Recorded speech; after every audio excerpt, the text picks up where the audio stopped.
tuku mua ki u whamarumaru atu he ngahi tala whakatapu fungani a e whonua. Whakaataang pe mua e pā e ngani. Ke fufola atu e whalaka e whakahoko a whetapa. Pea mo e loto apasia mo oni ki he tonga katoa pe. Malohu mu le rei ki ahoni ka inga whanonga. Taritari le rei katoa ki mōtolu ki he tau se nolo. Pea mo ngahi tala noa manongi e tala ho tau whonua. Te whahoko atu e tau pōtala noa. Pea mi he pēsi pe ko e treptā ko eni whela vei. Mo e hātu i kanoku polu. Aia ko e polokalama ko eni. Ko e episodi whika ni mawha ia. Pea mi he pēsi ko eni. Ko e aho wahiwa fugeno ma asi wafe ua tolu. Pea koe ka venga te tau tānoa ki ai. Te tānoa ki he fuafua pare mia o tonga. Aki mua ke tau hoko atu. Ko kore ki u whakamarumara atu i he talawhaatapu ku mua ki. Tuku mua ki u ngā au e peha ngā hirea whaingofua.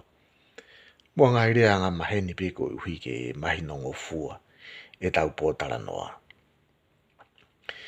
O kui kaifo ke sola ia ke tonga ko toa. Ko fuafua pare mia o tonga ko te vita unga.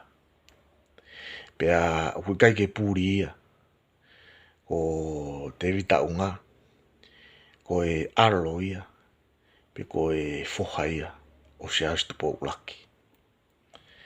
Ka ko e whehui o kou whietaki kia e tau tokanga.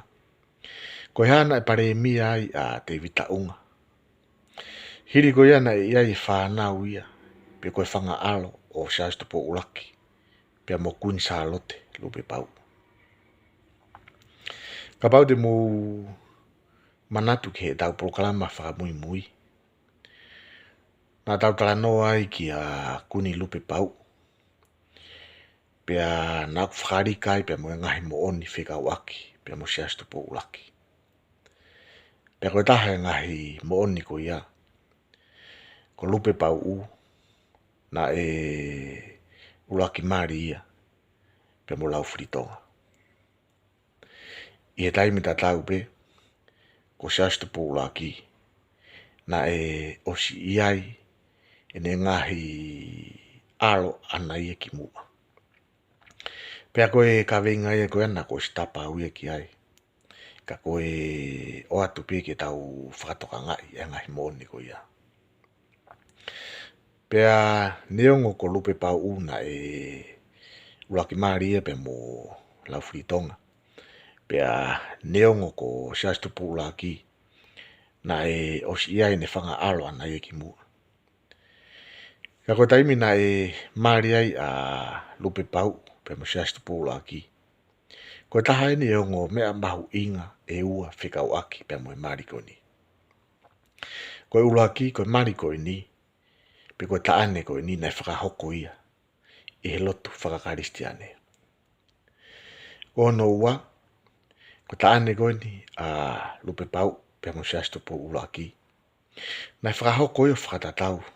Ki he tu uni ai lao i he ahoko ia. Pe koe uhunga ko whakarika ia yongo mooni ko ia. He oku tu uni e he lao ia. Koe alo pe koe whanau e whanau i mai.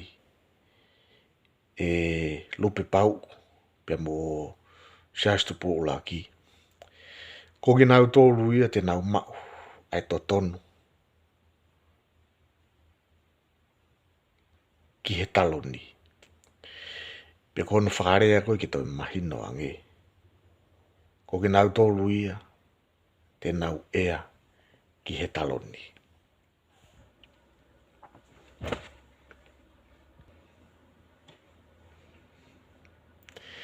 Ka tātou whoki mai ki he poini ko ia.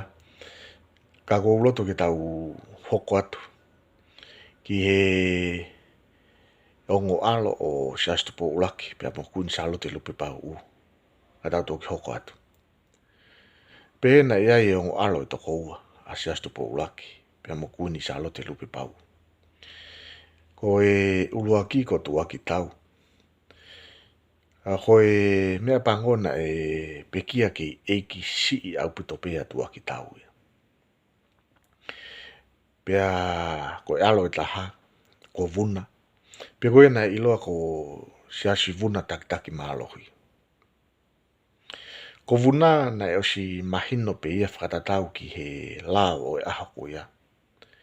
Ko ia ko e foha ea ia ki he taloni. Pe ko e legitimate san ia o siasi tupo ulaki. Nai whaere i a vuna i he tau tahawalu whawha. Pea toki pekia i he tau tahawalu o noua. Aia ko taimina e pekia i a vuna na eke i tau tahawalu be. Kapa te tau whakatokanga i a e poini koe ni. Na pekia lo ua e ngofoha ia o siastu po ulaki pea mo kunsalo te lupe pau u. O ku kei lau maari e pea siastu po ulaki ia. Pea koe uhi koe uhinga koe ia. Na e ikai ke iai ha alo ia o siastu po ulaki pea mo kunsalo te lupe pau. E hoko ke he talo ni. Pe hoko koe ea ke he talo ni. Koe uhi koe na pekia ke ekisi i lo ua pe. Whatatau ki he tuuni ai lao i aho ko ia. Koe ongo foha o siastu po ulaki pea mo kunsalo te lupe pau u. Ko na ua ia. O kuia e na totono ki he talo ni. Koe ongo legitimate foha ki na ua. Ka koe mea pango na pekia whakato uosi. Ko he arewa e mea na e hoko ki tonga i he aho ko ia. Na e pau rewa ke whiri ha ea fo oue ke talo ni. Pea koe ea ko ia ko te vita unga ia.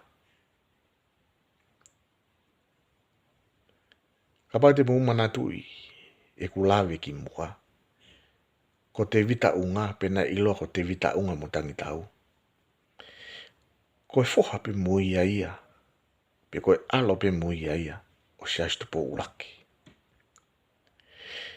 Ka koe alo ia a siastu po ulaki pe mo kalolaine fusi mataliri. Ko kalolaine fusi mataliri.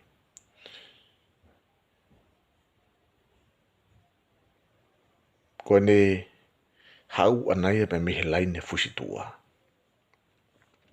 Pe kapa na mu whakatoka ngai i he poini na kulawe kai i he kamata anga. Koe ngahi alo ko eni o siastu po ulaki ki mua pe toki taane a siastu po ulaki. Pe mo kunsalo te lupe pau u. Koe ngahi alo ko toa ko ia. Na e kai ki iai hanau totonu anau toruia ki he taloni. Ka koe uhi koe pekia ai ongo alo na iai ina totonu ki he taloni. Pe na e pau rewa ke whiri. Hataha. Ke ne mau e totonu ko ia. Ke tuku whakaholo ai tui. Pa i hene pehe koe taputu taha mai i he aho ko ia. Ko te vita unga. Nai whaere i pena alo ia te vita unga i he tau tawalu a wha. Pea pekia i aha fitu a kosi. Kātaki. Pea na e papitaiso. Whakataha te vita unga pea mo siastu po ulaki. I he lotu karistiane. I he aha fitu a kosi tawalu tau taha. Pea koe papitaiso koe nina e tānaki ato ai pe. Ai hingoa koe ni ko te vita. Ki he hingoa koe ni o unga. O toki mau ai te vita unga.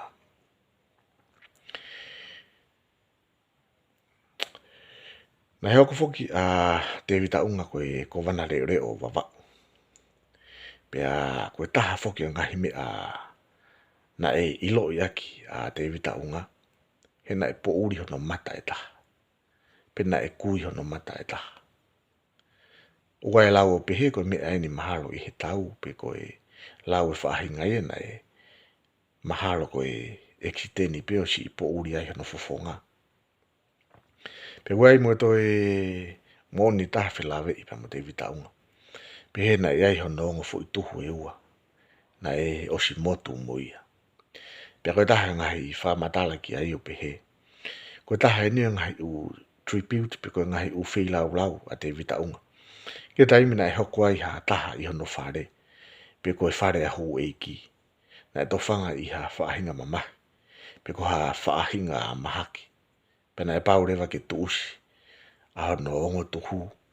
Ko e sacrifice ia ki he mo ui. Ai toko taha o kupuke.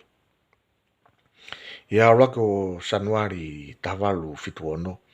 Na e appointi a te vitaunga. Koe pare e mia ia o tonga. Pet neongo na e osi mahino pe a no whiri koini o te vitaunga koe pare e mia o tonga i a urako Januari tawalu fitu ono.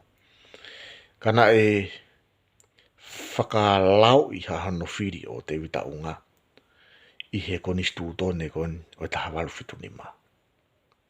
Pea koe ose konistu tone taha walu fitu ni ma. Na e ia i rewa to tonu whakalau a te vitaunga ke hoko. Koe pare e mia o tonga. Pea i he taimi tatau pe koe pirinisi ka lau ni ia. Pea koe ia koe ea hoko ia ke he talo ni. Ka koe mea pango. Na e pekia a te vitaunga ia i a tawalu ti sema. Tawalu fitu hiwa.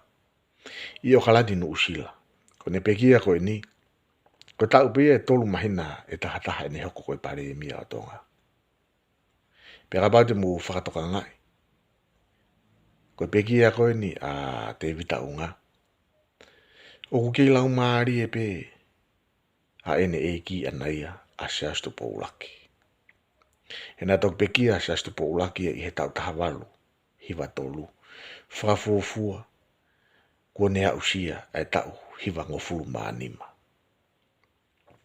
Aia koe poini ki tau whakatoka ngai. Pekia a honongo alo e toko ua.